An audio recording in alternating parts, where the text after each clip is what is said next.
Welcome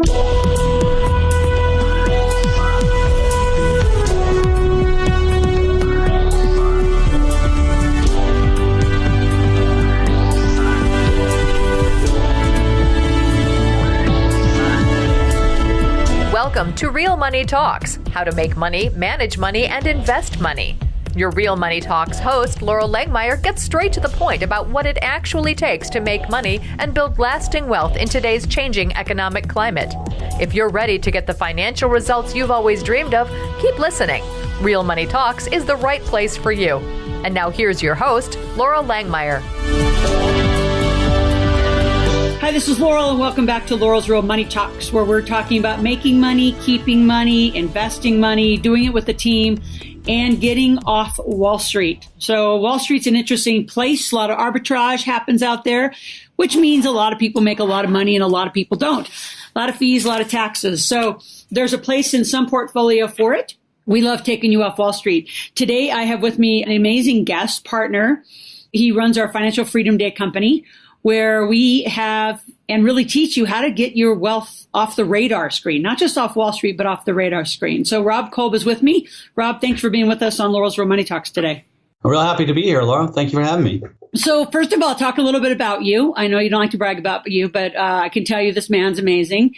And I changed all of my insurances. And we have to go again, by the way. It's 2018 around the corner.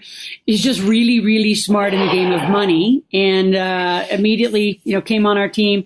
And so talk a little bit about just you and, how you got even started in this. Glad to. So I've been a financial professional for over 20 years. I'm securities licensed. That means I'm a Series 6, 26, 63. I'm life insurance licensed. I'm property casualty licensed. I'm an annuity licensed, a health license. So I have a lot of different licenses. But really, over the last 20 years, I've expanded my practice in a lot of different ways, and especially over the last couple of years when I first was introduced to Laurel about strategies about taking money off of Wall Street. And that is so key when we look at investments, because the traditional financial advisor will do this. So go ask you a bunch of questions and get your risk tolerance, and then ask you how old you are, and then go say, well, you need to have so much in small caps, so much in large caps, so much in mid caps, and so much international. And by the way, we don't want to lose all the money, so let's put some of it in bond funds. And now you're asset allocated properly. Well, the only thing you're really asset allocated for is in their portfolio. Just stop and think about that for a minute. Is your portfolio really diversified, or is it just diversified into the stock market? And I really don't like that plan. I think there's a lot more things that are out there for us. So we kind of change our vernacular over a period of time, and we come up with a strategy called red, blue, and green, just to help clients and people understand and to teach them of some of the other products that are available that they're not used to. And there's just a ton of different ways to do it. And I'm just so excited to be able to share with our community and all the people across the United States on how that can happen. And so, Rob, talk a little bit more. I just want to make the pain point of most of the traditional financial planning. I always say they plan for you to get poorer as you get older. They call it, I look at, it's the bell curve, right? Where you make money and then you actually make less, which I think is odd. I don't know. I'm not making less as I get older. I'm going to keep a lifestyle, travel, do what I want to do, keep buying companies. So first of all, there's a bell curve to it, which they plan on you getting poorer or dying as you get older, which Rob and I and our teams, Financial Freedom Day, don't agree with at all. But also just talk a little more about the hidden fees and taxes before we go into the red, blue, green, because I just want the point to be made. A lot of people, like I was just flying back on an airline the other day, Rob, and it was actually a pilot that was sitting next to me. He's becoming a client of ours too, in fact, today or tomorrow, because he didn't realize it. He had no idea how much the 401k is killing him. He had no idea the hidden fees and taxes and why he makes so little in some of his investments when if you owned the asset directly, how much it makes more money. Just kind of explain that a little more. Yeah, the fees can really eat up anybody's portfolio. So a lot of times people don't realize as your assets grow, so does your fees, because it's usually a direct proportion of interest on what that is. So a lot of times if you work with a financial professional, they're going to charge you 1% to 2% of your asset value. So over a period of time, those fees just get bigger and bigger and bigger. So those adds up and take away from your gain. The other part of it is, just like you're saying, Laurel, is the taxation of these things. So where mid-America invests most of their money in are in qualified plans like your 401k, your IRAs, 403bs, all those type of plans which were initiated back in the 70s. Now just understand why that strategy was so interesting back then, because in the 70s, believe it or not, the highest tax bracket at that time was about 70%. So if you're a high earner, meaning you're a doctor, lawyer, or an entrepreneur that makes a lot of money, you're paying a lot of money in taxes. So what they did, the strategy was, when the 401k and the IRAs came out in the 70s, hey, why don't we just go ahead and defer this tax until we're no longer working and not making as much income, then we'll be in a lower tax bracket. But what really happened was, from 70s to the early 1990s, the tax rate went way down. We went from the highest tax rate of 70% during the Ronald Reagan years down to 28% in the 90s. Tremendous difference. So that strategy really worked out well. However, we're not there any longer. We're at a point now where, believe it or not, we're at one of the lowest tax places we've been at. So that's going to only mean that at one time in the future, our taxes are going to be higher. I know they're talking about lowering the taxes here for the next 3 or 4 or 5 years. However, over the long term, we're $20 trillion in debt. So taxes are definitely going to have to go up sooner or later. And so our strategy should not be about postponing the tax. It should be paying the tax now if we have to, and have tax-free income later down the line, or use other type of tax strategy type of instruments and financial vehicles that saves us a bunch of money along the way. One of the things I know, you're great at, and you can see, and any of you that are out there, what we're going to be doing is Rob does have a slide deck.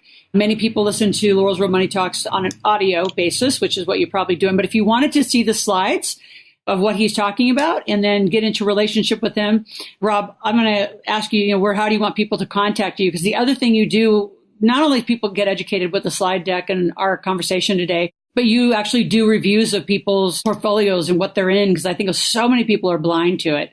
And then our commitment, Rob's commitment, to get you more diverse and balanced. So how can they contact you to get access to you? And again, if you go to laurelsrealmoneytalks.com, you'll get access to a slide deck and a free ebook.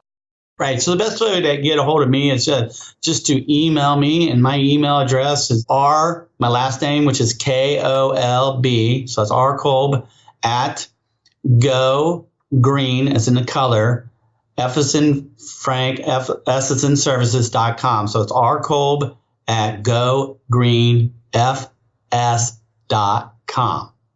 So they can reach out to me. We make sure they get that ebook. And then if they're interested in, and we're a good combination, then we can talk about doing some things in the future to really about repositioning assets so they can work much, much better and more efficient for you than probably where you're currently at. Because most of the time when I sit down with clients, they're all in the red, meaning they're all invested in Wall Street because everything they have is in their 401k, which that's 2 big red marks. One is probably one of the worst taxes that you're going to pay. And second, you're all invested in something that just a rumor could change your whole portfolio in an instance. So we want to kind of redirect that in a more positive way. Perfect. So let's get back to the red, blue, green, and let's jump in. Okay, so the red, blue, green is a strategy I use to kind of communicate with my clients on how best to put a portfolio together. Now, again, listen to what you normally have done, or most people have done. They put all their money in a portfolio that's tied up with mutual funds, that's all tied up to the stock market. And then they thought as though that they're diversified. But again, they're just all in the stock market. So I classified that as red money. And why we classify as red was because, again, it's a very interesting investment, if you will, because it's one of the few investments you can make that a rumor or a tweet or a third world country could do something, and then the next day could have a dramatic effect on your retirement or your income in a heartbeat. I mean, just imagine, it doesn't take anything at all, especially the higher up the stock market goes, the more pressure there is that there could have a bigger a loss. So we want to kind of look at things that we can do a little bit differently than just that. So the next section we like to talk about is blue money. Now, blue money is alternative type investing, and that's a lot what you hear within our community. And that's not to say you can't lose money, because you can. However, it has no correlation to what the stock market does most of the time.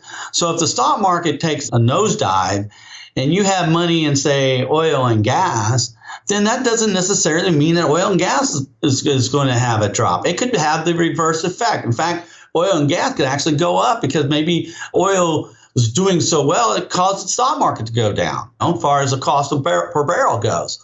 Or maybe it's gold. Maybe you have gold in your portfolio. Again, a lot of people, when the stock market goes down, they go to gold for safety. Or maybe you're investing in some other things like we talk about people investing in cannabis nowadays. Well, now that has nothing to do with the stock market either. Or maybe it's that classic car you have.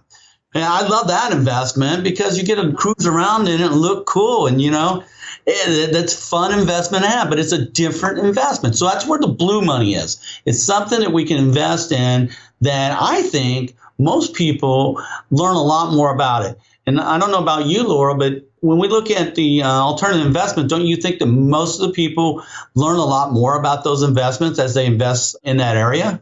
Well, yeah, not only that, too, that once you start going in one asset class, I mean, what I see, you see it too, is you just get you get interested in it even more. Like right now, we're buying cannabis land. There's so many people interested in cryptocurrency, just the merchant cash services that you know about, gas and oil. There's so many. Yeah, it's just like once you get excited about it and see that it's what I call real life investing, you're owning the real estate in your community and you're owning businesses in your community. It's a game changer. Right. Right. I think so, too. Again, when we look at where most people invest in, and they invest in mutual funds, they couldn't even tell probably the top 3 or 4 holdings, let alone any of the managers or really what that fund invests in. Oh, yeah, it's large cap. Well, what does that mean? Right. But when I start working with some of our clients, and we bring up a product, right? It could be merchant cash advances, maybe. And it's about corporate lending. We do a pretty good deep dive on how that works. And I'm always fascinated because people really learn what that investment has and why we use that and why we use something and try to mitigate against loss. Because when we're dealing with blue money, when I talk to clients, it's all about, yes, we want to make money in these type of investments. But my bigger question is, how are they doing that to mitigate risk? What is that company doing? And like a lot of times in the oil and gas, well, there's 6 different wells. Okay, we're not invested in one well. We spread out that risk. If it's corporate lending, well, we're not lending to one corporation. We're lending it to 600 to 1,000. So again, we're looking for different niches that we can find that we can make a decent rate of return. Some of them very much in the double-digit return mark, but also something that can mitigate risk along the way. So that's our blue money, right? It makes a lot of sense. And so then the third area is the green money. Now, the green aspect, what that really means is typically investments that have some sort of contract with guarantees. And when I think of those things, they're typically insurance companies. These are, 50 billion plus companies that's been, many of them over 100 years old. And also they have to put so much money into their reserves. It's required. It's one of the only places that's required to do that. Because when we look at safety, I look at treasury bonds probably being the safest, being in your bank up to $250,000, depending on where your bank is safe. Both of those investments are safe, but you're losing money because of just the cost of living is eating away more than what your interest rates are. But when we get one step farther away, when we look at, say, insurance companies, now we start to make a decent rate of return with protection against loss. So we're talking about making somewhere between 7 to 10%. That's guarantees not to lose money. And some of these products have some tremendous tax advantages along with them. So again, we like to look at those things. And as we build our portfolio around, we want to have all 3 of those colors. And what I find with working with a lot of our clients, they go from having 90% in all red money to maybe maybe 10% in red money, and the rest diversified out in the other two colors, which is blue and green, based on what their risk tolerance are and how they feel about where they want to put the money. And that's where we start to use our money rules and what needs to apply there. So that's what we kind of look at when we put these things together as far as colors go. So, Rob, what are some of the biggest, I'm going to call objections or concerns when you first meet a client that you can just overcome now on our conversation, because that they're going to ask you? There's like most frequently asked question and concern. Well, and when we talk about the blue, it's really about risk. Sometimes understanding the risk on that is a big part of it. They also want to know about liquidity, how long their money is going to be tied up, and really to do a deep dive in how do we make money, as far as the investor goes. How do we make money? They want to feel comfortable with that investment, to know that it's real and it's there for that. So we spend a lot of time talking about the management company or how the strategy works. And I think that's usually the biggest thing is just an overall understanding on how that investment works and why it makes sense. And sometimes I get the question, well, why aren't more people doing these things? And that's typically probably the biggest, one of the biggest objections is because they're not educated, and they're only educated because they Money Magazine and what their parents has told them and what their coworkers are going. But I can assure you, majority of the people aren't going to create a whole lot of wealth just putting money away into their IRA account and putting it in through mutual funds. You're just not going to create much wealth that way. You may put money away so you're going to have some money for retirement, but you're never going to create a lot of wealth that way. I'm going to go back to, there's a new tax regulation coming out. So what's your opinion? How's it going to affect the red, blue, green money? Well, I'm actually fascinated that it looks like it's going to pass, for one. I'm really shocked, to be honest with you. But, hey, it looks like it's going to happen. So that is exciting. I think in our world, anytime we can have lower taxes, and I know everybody tries to put a spin on it, but when our corporations can have a dramatic change in their taxes, it's got to be good for our economy, because it's going to create more jobs and it's going to create more wealth for people to invest in corporations, and more corporations are going to bring their money back to the United States. I think it's a really, really good thing. But again, that's where we got to start thinking about our strategy. Do we want to do what most people are going to continue to do, which is going to go ahead and postpone the tax? I think there's going to be a tremendous, if the people are smart, of converting their IRA money to Roth IRAs. Tremendous opportunities now that the taxes are going to go down, especially if you think they're going to go down and go back up. This is the time, if you can, to go ahead and convert that money, pay the tax, because you're going to have to pay it sooner or later, but it's going to be at a lower rate, because then taxes are going to bounce back up as time goes on. So I think it's a great time for us to be in. And I think it's going to, not only that, it's going to spur the economy, and the investments are just going to do even better. And companies in general, like companies we work with, they're going to just be a lot more sound, because they're going to be able to borrow money at a lower price, or they're just going to be lower taxes for them. So many great things are going to happen because of this new tax law, I think, in a very positive way for us. I think so, too. Rob, again, what's your email and how do they get in contact you? I know, and tell them a little bit about the free ebook that we have that's available for folks. Okay, so again, you can go ahead and email us. And again, it's my last name, which is KOLB as in boy, at go green as in the color, F as in Frank, S as in Sam.com. So it's Kolb, KOLB, at gogreenfs.com. And so when you go ahead and you shoot us an email, just say, hey, I'd like to get that ebook. We're going to send you an ebook. It's called The Top 5 Secrets of Building Wealth. And it gives us just an inkling of information on what the things we need to start thinking about. What are the things we need to do differently than what most people are doing? And I think that is so important. I think people are getting so much more knowledge that's out there. And then again, not only do we want to make money, we want to keep money, we want to protect money, and we want to pay less in taxes. And that's what all these strategies are about. And I don't hear the Dave Ramsey's, the Susie Ormans, or anybody else talking the way like Laurel Langmeyer is talking about. And that's what I'm so excited about. I'm so excited about our community and us just continue to get that word out. Absolutely. Rob, we have some more time, so I want to jump into one more category. I know I promised you the red, blue, green, but let's talk about life versus death insurance. When you said that one day at a seminar, I died laughing because I thought, what a great way to describe what most people are in. And again, they see these radio ads and the 1995, and you got this great life insurance policy, and that's not life insurance, it's death insurance. So explain the difference, and let's dig into that a little bit. That's always an interesting topic, and I love the classification of death insurance versus life insurance.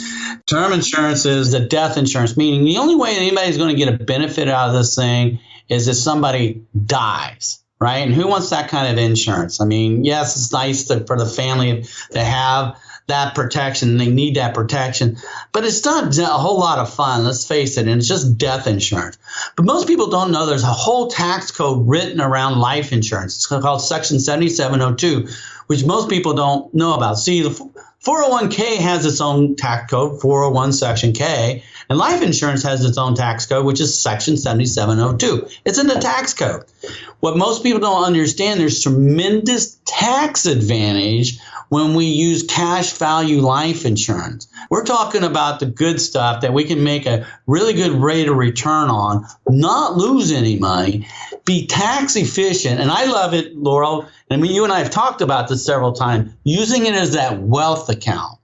You know, you've written a lot of books, and a lot of them talk about having wealth accounts. Well, what better way to put money into a financial vehicle that can make a good rate of return? We're talking 7 to 10%, can be tax-free. You can borrow against it at any time. And guess what? When you borrow against it, Laura, it's still making that 7 to 10%. Right? They may charge you 4% to borrow it out, but you're making the spread of money. And don't we always talk about using other people's money? This is the classic example. We're using other people's money, the life insurance company's money for these loans that we use. I don't want to get too technical, but what it does, it allows us to have much, much more money that we can use throughout our lifetime as we're accumulating assets. And then at one point in time, when we want to go to the distribution phase and want to have tax-free income for the rest of our lives, we can set it up in such a way that allows us to have income for 10, 20, 30 years down the line, totally tax-free. And that's what we're talking about with this, with what I call life insurance for the living, right? There is a death benefit in there. That's why we get the tax code. So one thing we do differently is we buy the least amount of life insurance, but we put the most money into it because we like the living benefits over the death benefit. And that's where it becomes crucial. But it's so important to get this thing set up right. So many advisors screw it up. I can't even tell you. I look at these contracts on a daily basis. I just turn my head because they're not done right. And oh my gosh, if they would just done them right, these things would be so good for the clients. But they just don't know what they're doing. They don't know the tax code, and they're missing out on a lot of money that they could be having totally tax-free and being able to use for their kids' college, being able to use it to start their new business, being able to have that tax-free income for their, I don't know, I'm not going to say that retirement word, but just to have tax-free income for our lifestyle at a later date. I mean, who doesn't want that? Well, and Rob, so I want to just emphasize that because I think some of the folks that are listening are like, you can do what? I think there's this old-fashioned myth, like exactly you said, you borrow it out. People see it because we're not Ramsey Norman. We don't teach that conversation, but they see the borrowing out as debt versus an asset that you can use, like you said, tax-free. So I just want you to expand upon the kinds of things like starting a business, taking your kids to college. Go on a great holiday. I don't think people realize take it out and buy an investment that's making way more double-digit returns. Like there's a whole way that can become almost a bank for themselves. Right. And it's about having the velocity of money working for you, right? Again, we want to be more like the bank, don't we? What a bank does is they get all this different money and they disperse it back out. And they don't just make car loans, or they just don't do mortgages, or they don't just do credit cards. They do all kinds of different things to create velocity of money. So we want to be more like the bank. And so this vehicle allows us to go ahead and be that person where we can create wealth with inside these accounts that we can use it on a later day. And it also is an account that I say is like wealth off the radar screen.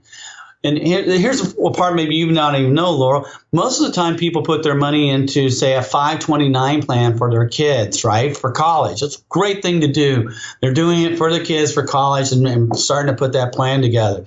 But the downside to that is obviously if the child doesn't go to college, there could be some penalties along the way. Just say the kid wants to start his own business. Well, you can't use that unless you're going to pay a penalty for him to start his own business or her, right? Or you have a bunch of money in your 529 plan and you're going to send them to college, and the college wants to know how much money is in the 529 plan to see if they're going to get a grant or something. Well, that has to be disclosed. Life insurance doesn't need to be disclosed. There's no place in your IRS 1040 form to put in the cash value of your life insurance. There's just no place to put it. So it's kind of off the radar screen, if you will, in a lot of different planning. And also, we can use this money as a protection vehicle, because a lot of the newer stuff that's out there, especially for some of our older clients that are looking at things, they actually have living benefits that protects them against long-term care. It comes free with a lot of these policies. So again, why are we putting money in these other vehicles when this can be a lot more efficient tax-wise and also having access to money? So if I have somebody that's 40 years old, they can use that money 3, 4, 5 different times along in their lifetime to make other investment opportunities and then put the money back in so they can have it later. And then as we get older, we can use it as tax-free income, gives us protection against a long-term care event. It's so much different than it used to be. It's one of the things I'm more excited about when we look at a strategy. And there's nothing in any kind of investment that has so many fundamental moving parts like life insurance does. It may not be the sexiest thing. We're targeting somewhere between 7 and 10%. Sometimes we make more than that, but that's kind of our target range. But if we can borrow that money out and put it into our business or put it into another vehicle. And so here's the key, too, by the way. The people who create wealth, remember back in 2008 when everybody lost their money in the mortgages and the stock market and everything? Who got wealthy? The people who got wealthy had the ability to get to cash. Those people got wealthy. Well, if you had a bunch of money sitting in your cash value life insurance, guess what you could have done? You could have bought that house and flipped it, right? 2 or 3 different times. What value would that be? So this money is not lazy assets, especially when we're looking for other opportunities can even do better. And that's what I like about it. Oh, I love it. So again, there's lots of reasons to call and to email Rob. Go through your red, blue, green, your current portfolio, see the taxes, the fees, what you're paying, and just make an educated decision that you can do it different. And to Rob's point, why don't a lot of people do it different? Because the system isn't designed that the wealthy, that there's some big middle class. It's designed that the wealthy get wealthy and the poor stay poor. So then that goes to your life and death insurance. I mean, if you're going to set your family up for generational wealth, there is no better vehicle than using pure life insurance and then becoming a bank and truly using that asset. So again, Ram, I want to end our podcast and just one more time, give your information, please. Yep. It's my last name, which is Kolb, B as in boy, at GoGreen, F as in Frank, S as in Sam.com. So it's rkolb at GoGreenFS.com. So Rob, thank you for being on. And the rest of you, you've been listening to Laurel's Road Money Talks. We're on consistently now. We have set a schedule every Thursday. Mark your calendar, know that it's coming, get it on any of the app stores, iTunes, and you can always go to laurelsroadmoneytalks.com. We will have Rob's PowerPoint there as well as we continue to build our relationship with you. If you have any questions, you can also go over to asklaurel.com, ask a question, make a request, and also have a chat is our new feature coming in the beginning of the year. So thanks for all of you listening and have an extraordinary day.